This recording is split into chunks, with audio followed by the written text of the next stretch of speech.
ecosystem is built in many ways on sexual transactions and propagations that are constantly going on around you. So whether or not you want to be a part of it is up to you, and whether or not you want to tune into it and appreciate it for what it is, you could potentially have a lot of fun.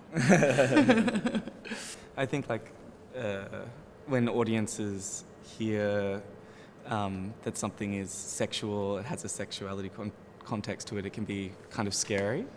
But I think Lauren and I are really into the sensuality of it, and that there's a broad spectrum of sex,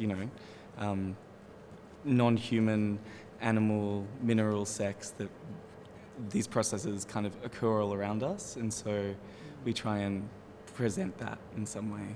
Something as simple as the wind is a sex organ if you're a plant, and if you're releasing your seeds into the wind, having all of these forces of nature that work in concert in order to get stuff done and do business are things that we often take for granted. But if you can eroticize something as simple as the wind, think of the amount of play and pleasure that you can have in your life.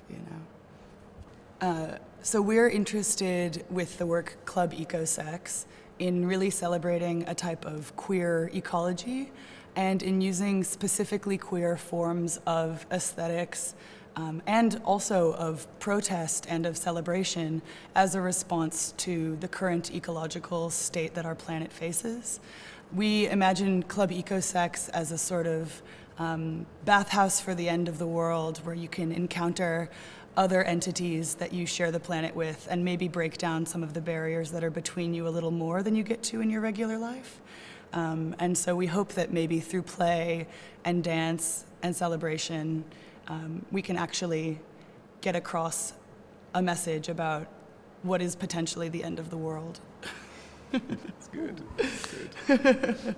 Yeah, we talk a lot about consent in the work, and how do you create consent, how do you give it back, and things like that. And it's a really tricky boundary, but we're also particularly interested in what that is in terms of consent towards the earth and the biosphere and everything around us as well.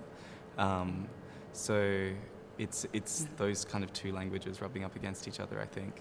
Yeah, what would our culture look like if we had to ask for consent from every entity that we took from, or reproduced from, or invaded physically, the way that we mandate consent for our sexual partners?